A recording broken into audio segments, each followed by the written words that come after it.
Hey, welcome back to Check Out the Rileys. Here for another one. Let's get into it.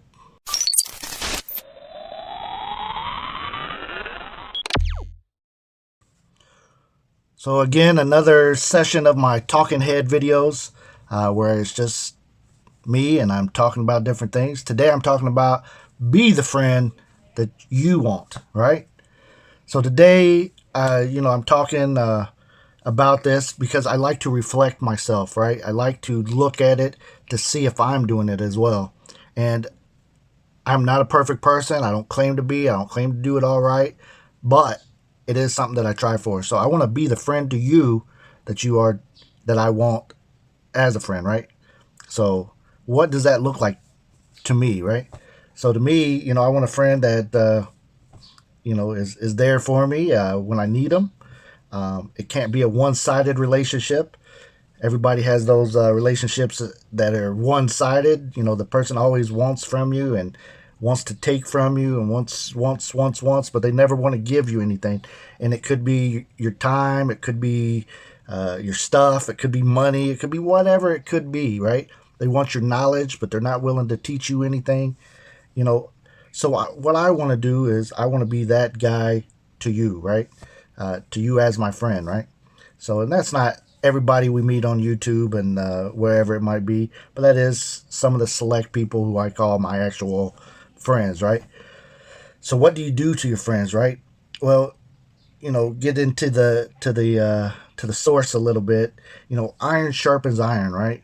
So, what do I want my friends to do? I want them to sharpen me, just like I hope to sharpen them as well. Maybe they can feel something coming from me that helps them in their day to day life and their whatever they may be struggling from, or whatever it might be. Maybe I have a little bit of knowledge that they don't have, and maybe it'll help them out a little bit. So you'll see me gravitating toward people that fulfill that contract, that friend contract with me, right? So it's really easy to be a friend of somebody. Number one, you know if if you're you can find those people that want friends so bad that they just give. They never receive. They just give. And I've seen that in people before. They're just they just give just so they can get, say they have a friend, or a little bit of attention or whatever. But a true friend, they can't just take from you. They can't just keep taking. So I gravitate toward those people that fulfill my contract. Not only are they going to give me, again, I talked about what they give, but I give them as well, right? So it's got to be a 50-50, iron sharpening iron, right? So I want to learn something from them, and hopefully I also teach them something. And that's where a close friendship can really be built, right?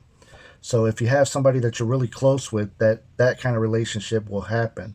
Um, we have our surface level friends, right? The ones that we call friend. Hi, friend. How are you doing? I'm notorious for calling everybody my friend because, you know, I'm a hopeful person. I hope everybody is my friend, right? I just hope, you know. Um, in life, I believe, you know, I'm meant to be with one person, and I believe it is my wife, of course. She is the best friend that I could ever want. She gives me things that helps me in my life. I believe I do the same for her, or again, this contract wouldn't be fulfilled, right? But outside of that relationship, there's people that I've had friendships with for many, many years. And now there's been seasons in some of those friendships where I was a taker, right? I took way more than I was given. Um, but if that's the only season we ever go in, how is that friendship gonna grow, gonna build?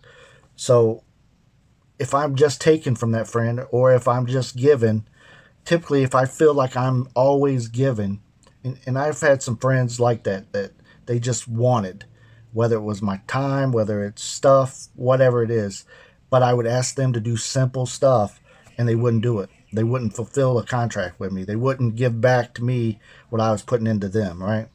So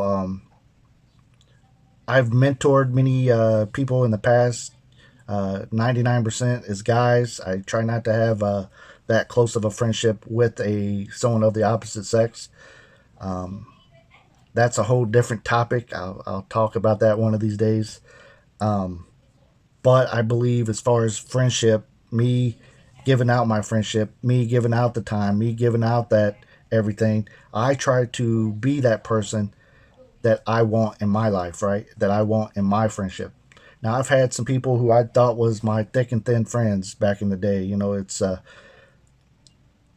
Sometimes the wolf is in the sheep's clothing, right? So I had friends, and that friend betrayed my trust, betrayed my family, etc.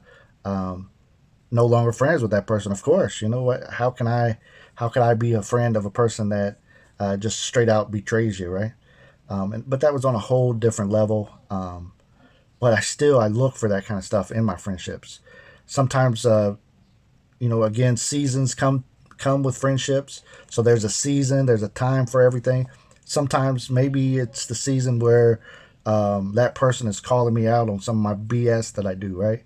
Some of the stuff that I say, and but it's obvious that I don't mean it. It's not true words, right? Easy talk. It's easy to say the stuff, but doing is a whole different level. I'm not going to. I'm not that guy that gives up on a friendship because somebody said a misspoken word, or something like that. It's Yeah. I leave that for the TV dramas and the celebrity gossip groups and all that crap. The chicken hens. Um, but if we're friends, we're gonna call each other on stuff sometimes, right? You're gonna call me, hey Bill, why do you wear your hat like that? Don't you know that is the way the weirdos on the west side wear their hat? And yeah, I know that. What? But it's okay for that person to call me on something that they see me doing or see me saying. Don't take offense to it. Is the way it is. That's how friendships work. And I'm not going to get upset. I'm not going to throw a tantrum. I'm not going to go delete you off my Facebook or whatever they're doing nowadays. That's not what it's about. It's about sharpening each other, making each other a better person. And that's how you want to do your friends. That's how you should treat your friends. And if I have a friend that doesn't like me saying stuff when I'm calling them out on stuff, it's okay. I understand. Not everybody's built the same way, but this is who I am. This is how I do, and maybe take a little bit of advice and see if it improves your life in any way. Maybe it's something you've been stuck on for 20 years, but somebody has stepped into your life that offered you that piece of advice that would change your life, and it has happened to me. Trust me. One of my dear friends, somebody that discipled me, he told me it's very hard for you to feel sorry for yourself. I was going through a season of my life where I felt sorry. I'm so my situation is the worst and everything. But he told me, Bill, it's so hard for you to feel sorry for yourself if you're doing things for other people all the time. Um, he wasn't telling me, hey, don't feel sorry for yourself ever. He wasn't saying, hey, the only thing you're allowed to do is go out there and do for others. But he gave me some wise words. He told me it's hard. Listen to me. It's hard to feel sorry for yourself if you're out there doing for others. What that means, how I took it, it's all, according to interpretation, etc. But the way I took it was, I need to get up off my bed, quit crying in my bed every day, and go out and do something for somebody else. Whether it was rake the neighbor's yard because he's not able to. Um, maybe take somebody somewhere because they needed a ride somewhere that I was headed that way anyways. If I'm doing good for others, and if I'm focused on other people and what their needs are and what their wants are, it's hard to be focused in on feeling sorry for yourself. And it's true words for me, something that will always stick to me, always resonate with me, right? And it was something that I needed to hear at that time. Maybe today I don't need to hear it as much, but it's in my bag of tools. So whenever I need it, whenever I'm feeling down on myself, maybe I can grab that out and think about it and get out there and do for others, right? Anyways, I try to keep these kind of short, not too long. In case you wondered, yes, I do speed these up a little bit because I like to say a lot and all that good stuff. I talk a little bit slow. But thank you. If there's a subject you would like to hear me talk about, and I do this freehand, as you probably can see. I don't write everything down, so I don't have set answers. I just come and free talk, right? If you would like for me to talk about anything, any kind of subject, please feel free to leave it in the comments. Make sure you hit that thumbs up for me and consider subscribing if you haven't already. Till next time, everybody, check out the Rileys.